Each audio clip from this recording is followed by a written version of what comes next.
Everyone, welcome to our channel অঙ্ক চর্চা। আজকে কিন্তু আবারও একটা সাজেশনের পর্ব নিয়ে চলে এসেছি এবং আজকের যে ভিডিওটাই আমি একটা তোমাদের স্পষ্ট করে বলে দিই। তোমরা অনেকেই বলছো যে ম্যাম তোমার ভিডিওতে তো 2017, 18, 19, 20, 21, 22 পর্যন্ত প্রশ্নপত্রের যে তুমি সাজেশন তুলে ধরেছো, কিন্তু যে 2023-এর প্রশ্নটা কোথায় পাবো? তো তোমাদের বলে রাখি যে 2023 সেটা কিন্তু তোমরা এবার পরীক্ষায় বসবে। তো যেই পরীক্ষাটা তোমরা এবার দেবে সেটার প্রশ্নপত্র আমি তোমাদের কোথা থেকে দেব সেটা বলো তো তোমরা। যে কমেন্ট বক্সে অনেকেই তোমরা লেখো যে 2023-এর প্রশ্নপত্রটা দিন, কিন্তু 2023-এর প্রশ্নপত্রটা আমি কোথা থেকে দেব যেটার এক্সাম এখনই হয়নি। তোমরা যে পরীক্ষাটা দেবে সেটা কিন্তু 2023-এর পরীক্ষা। তো এটা তোমরা একটু ভিডিওর প্রথমেই আমি বলে রাখলাম, তোমরা কিন্তু জিনিসটা বুঝে নাও, কারণ বারবার যে কমেন্ট বক্সে তোমরা করো তখন কিন্তু আমি সত্যি দুঃখিত হই যে তোমরা পুরাটা ভিডিও দেখো না, দেখলে হয়তো বুঝতে পারতে। তো যাই হোক, আজকের যে প্রশ্নপত্রটা আমি নিয়ে এসেছি সেটা কিন্তু 2017, 18, 19, 20, 21, 22-এর যে প্রশ্নপত্র আছে সেখান থেকে যাচাই করে এবং বিভিন্ন সাজেস্টিভ যে বই আছে সেই বইপত্র যাচাই করে দেন কিন্তু তোমাদের জন্য এই সাজেশন আমি তুলে ধরেছি। এবং এই সাজেশনটা কিন্তু তোমরা অবশ্যই পিডিএফ আকারে পেতে পারো। নিচে স্ক্রিনে যে নাম্বারটা দেওয়া আছে সেখানে যোগাযোগ করলে অবশ্যই পেয়ে যাবে। ফার্স্টে কিন্তু আমরা 2 মার্কের কোশ্চেন নিয়ে আলোচনা করছি। ফার্স্ট প্রশ্ন দেখো, শিক্ষা সহায়ক উপকরণ বলতে কি বুঝো? ভেরি একটা ইম্পর্টেন্ট প্রশ্ন। এই প্রশ্নগুলি প্রতিবার রিপিট করা হয়।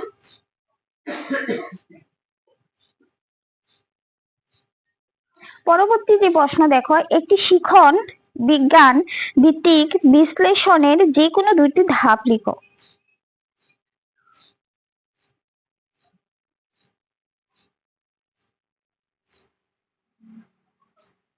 পরবর্তী প্রশ্ন দেখো, আদর্শায়িত অভিক্ষা বলতে কি বোঝো? দেন পরবর্তী প্রশ্ন, পরীক্ষা ও অভিক্ষার মধ্যে দুইটি পার্থক্য লেখো। নেক্সট কোশ্চেন দেখো, যেটা 5 নাম্বার কোশ্চেন, শিখন বিজ্ঞান ভিত্তিক পাঠ একক বিশ্লেষণের দুইটি তাৎপর্য লিখো। পরবর্তী যে 6 নাম্বার কোশ্চেনটা দেখো, জীবন বিজ্ঞান শিখনের প্রত্যাশিত গুণগুলি উল্লেখ করো, বা শ্রেণীকক্ষে জীবন বিজ্ঞান শিখনের জন্য যে কোনো দুটি দক্ষতা লেখো। Very important question. এই কোশ্চেন কিন্তু প্রতিবার রিপিট করা হয়। 7 নাম্বার দেখো, অভিক্ষাপত্র বলতে কি বোঝো?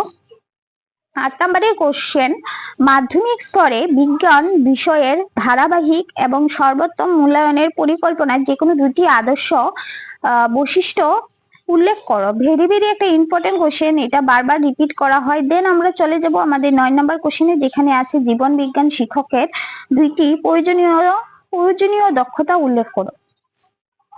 10 নাম্বার প্রশ্ন দেখো, একজন জীবন বিজ্ঞান স্কুল শিক্ষকের পেশাগত দক্ষতা বৃদ্ধির যে কোনো দুটি উপায় উল্লেখ করো। পরবর্তী 11 নম্বর কোশ্চেন দেখো, বাস্তুতন্ত্রের ভারসাম্য রক্ষার পরিপ্রেক্ষিতে পক্ষী পরিদর্শনের দুইটি উদ্দেশ্য লেখো। 12 নম্বর কোশ্চেন দেখো, জীবন বিজ্ঞান শিখনে মৎস্যাধারের দুইটি গুরুত্ব লিখো।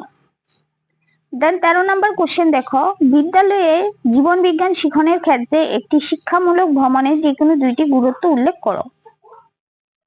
দেন 14 নম্বর কোশ্চেনটা দেখো, বিজ্ঞান সঙ্গের বা সায়েন্স ক্লাব, অনেক সময় সায়েন্স ক্লাব বলে দিয়ে দেয়, তখন তোমরা আনসার করতে পারো না। তো এই বাংলার পাশাপাশি কিন্তু ইংলিশটাও দেখে নেবে, কারণ এখানে চালাকি করা হয়। যেহেতু বিএড একটা প্রফেশনাল কোর্স, সেখানে কিন্তু কোশ্চেন অবশ্যই ঘুরিয়ে ফিরিয়ে আসবে, একদম ইজি প্রশ্ন আসবে না। তোমরা হয়তো জানো, অনেকে যদি বিএডটা সিরিয়াস ভাবে না নাও তাহলে কিন্তু তোমাদের ব্যাক চলে আসবে। আশা করি তোমরা সেকেন্ড সেমিস্টারের রেজাল্ট দেখেছো যে কি পরিমাণে ব্যাক পড়েছে। তো এই ব্যাক পড়ার একটাই কারণ যে তোমরা সিরিয়াস না। যেহেতু এতগুলি টাকা দিয়ে তোমরা একটা প্রফেশনাল কোর্স করছো, সেই ক্ষেত্রে কিন্তু তোমাদের অবশ্যই একটু হলেও সিরিয়াস থাকতে হবে, না হলে কিন্তু পরীক্ষায় পাশ করা এতটাও ইজি হবে না। কারণ বিএডটা সবাই দেখি আমি ইজি ভাবে নিয়ে যাচ্ছ, কিন্তু এতটাও ইজি না কিন্তু। তো যাই হোক, যে বুঝবে না তার রেজাল্টই কথা বলবে, আর যে বুঝবে তারও রেজাল্টই কথা বলবে। তো যাই হোক, তারপর পরবর্তী প্রশ্ন আমরা দেখি, প্রকল্প কাজের দুইটি গুরুত্ব লিখো। দেন 16 নাম্বার কোশ্চেন দেখো, ব্যবহারিক প্রদর্শন দক্ষতা বলতে কি বুঝো? বাংলার সাথে সাথে ইংলিশটাও তোমরা দেখে রাখবে, কারণ অনেক সময় ইংলিশটাই বানান করে লিখে দেয়, তখন কিন্তু তোমরা আনসার করতে পারো না। দেন 17 নাম্বার কোশ্চেন দেখো, শিক্ষা বিজ্ঞান সম্মত বিশ্লেষণ কি? পরবর্তী 18 নম্বর কোশ্চেন দেখো, ধারাবাহিক ও সর্বোত্তম মূল্যায়ন বলতে কি বোঝো? 19 নম্বর কোশ্চেন দেখো, অনুশীলনের সংজ্ঞা লিখো। দেন আমরা চলে গেছি আমাদের 5 মার্ক কোশ্চেনে, যেখানে দেখো ফার্স্ট কোশ্চেন দেওয়া হয়েছে, অনুশীলনের সংজ্ঞা প্রদান করো। অনুশীলনের বৈশিষ্ট্য সমূহ আলোচনা করো। ভেরি ভেরি ইম্পর্টেন্ট কোশ্চেন, প্রতিবার রিপিট করা হয় এখানে। 2 নম্বর কোশ্চেন দেখো, কি বলা হয়েছে? কর্মরত অবস্থায় জীবন বিজ্ঞান শিক্ষকের প্রশিক্ষণ ও পেশাগত বিকাশের প্রয়োজনীয়তা লিখো।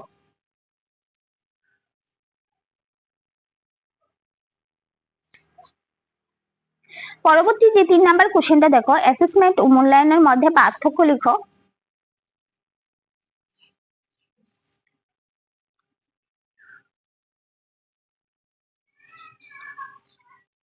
পরবর্তী 4 নাম্বার কোশ্চেন দেখো, সংক্ষেপে পারদর্শিতার মূল ধাপগুলি আলোচনা করো। ভেরি ভেরি একটা ইম্পর্টেন্ট কোশ্চেন, পারদর্শিতা। প্রতিবার পরীক্ষার মধ্যে রিপিট করা হয় এই কোশ্চেনগুলি।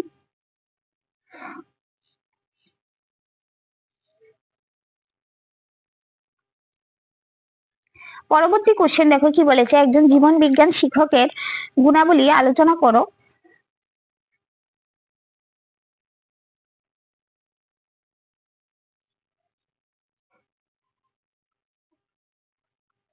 পরবর্তী দেখো, বিজ্ঞান ভিত্তিক কার্যাবলী যে কোনো 5টি গুরুত্ব লেখো।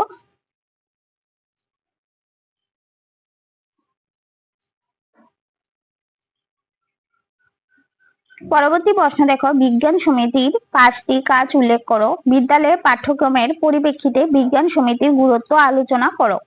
7 number question, very very very একটা ইম্পর্টেন্ট কোশ্চেন।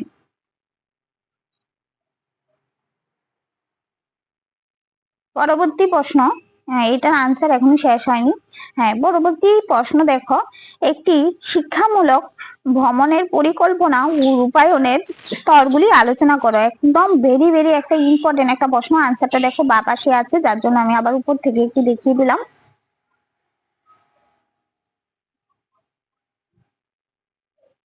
পরবর্তী প্রশ্ন দেখো, পক্ষী পরিদর্শনের গুরুত্ব আলোচনা করো। এদিকে আছে, আবার বা পাশে দেখো আছে, যেটা আমি একটু দেখিয়ে দিলাম তোমাদের 287 নাম্বার পেজে। পরবর্তী চলো আমরা চলে যাই, যেখানে চলে এসেছি আমরা 10 মার্কের কোশ্চেনে।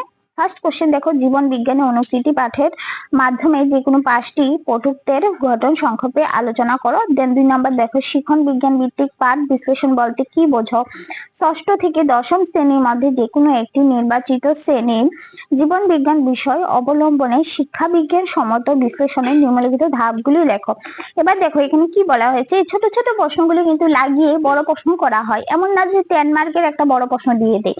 এই যে 2 মার্কের কোশ্চেনগুলি, সেগুলি অ্যাড করে কিন্তু একটা বড় কোশ্চেন দেওয়া হয়। তো আমাদের করণীয় কি? প্রথম করণীয় হলো যে আমরা 2 মার্কের কোশ্চেনগুলি আগে পড়বো, দেন 5 মার্কের গুলি পড়বো, 10 মার্কের গুলি আমরা পরে পড়বো। কেন? 10 মার্কের কোশ্চেন কিন্তু মাত্র একটা আসে, আর যেখানে 2 মার্কের কোশ্চেন গুলিকে কিন্তু জোর দিয়ে তারপর কিন্তু ওরা 10 মার্কের কোশ্চেন তৈরি করে। তো আমার সব থেকে বেশি করণীয় কি? 2 মার্কের কোশ্চেন গুলি ভালো করে পড়ে নিতে হবে। তো এখানে দেখো কি বলেছে ওরা, পিরিয়ড সংখ্যা সহ এককের উপ একক বিশ্লেষণ করো। 2 নাম্বার হলো, নির্বাচিত উপ এককের 2টি করে জ্ঞানমূলক, বোধমূলক এবং প্রয়োগমূলক আচরণগত উদ্দেশ্য লেখো। 3 নাম্বার দেখো,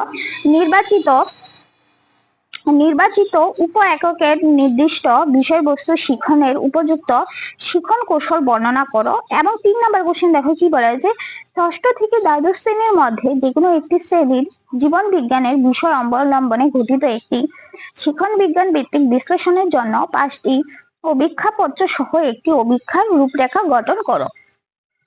এই কোশ্চেন গুলি কিন্তু ভেরি ভেরি ইম্পর্টেন্ট কোশ্চেন। এবং 4 নাম্বার দেখো, যেটা একটা পরীক্ষার মধ্যে এসেছিল, যে সপ্তম থেকে দশম শ্রেণীর জীবন বিজ্ঞানের উপরোক্ত যে প্রশ্নগুলি, তো আমরা এই 4টা কোশ্চেনই আনসার দেখবো। ফার্স্ট কোশ্চেন দেখো, যেটা পাঠ উপস্থাপনার পটুত্ব, অর্থাৎ ইন্ট্রোডাকশনিং এ লেসন,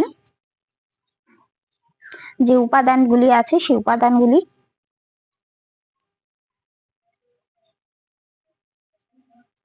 পরবর্তী দেখো যে 2, 3 এবং 4 নাম্বারে যে প্রশ্নগুলি এসেছিল প্রতিটার আনসার কিন্তু একই, কিন্তু কোশ্চেনগুলি কিন্তু প্রতি ক্ষেত্রে ঘুরিয়ে দেওয়া হয়েছে। প্রতিটা সেশনে আমরা দেখি যে আনসার সেম থাকে কিন্তু কোশ্চেন গুলি একটু ঘুরিয়ে ঘুরিয়ে দেওয়া হয়। যার জন্য তোমাদের আমি বারবার বলি যে কোশ্চেন গুলি ভালো করে বুঝবে, দেন আনসার করবে। কোশ্চেনের মধ্যেই আনসার কি আছে, যদি কোশ্চেন না বুঝতে পারো তাহলে কিন্তু আনসার করতে পারবে না, দেন এসে তোমরা বলবে ম্যাম পরীক্ষা ভালো হয়নি, ব্যাক আসবে। তো তার জন্যই বলছি যে কোশ্চেনটা ভালো করে বুঝবে। কোশ্চেন যদি ভালো বুঝতে পারো, কোশ্চেনের যে ভিতরে কি বলা হয়েছে সেটা বুঝতে পারো, তাহলে কিন্তু তোমরা ইজিলি আনসার করতে পারবে। যাই হোক, আজকে লাইফ সায়েন্সের পর্ব আমি এখানেই শেষ করছি। পরবর্তী পর্বে অবশ্যই বাকি বিষয়ের যে সাজেশন আছে ওই সাজেশন গুলি নিয়ে আসবো। তো চলো বাই, আজকে এখানে রাখছি। ধন্যবাদ।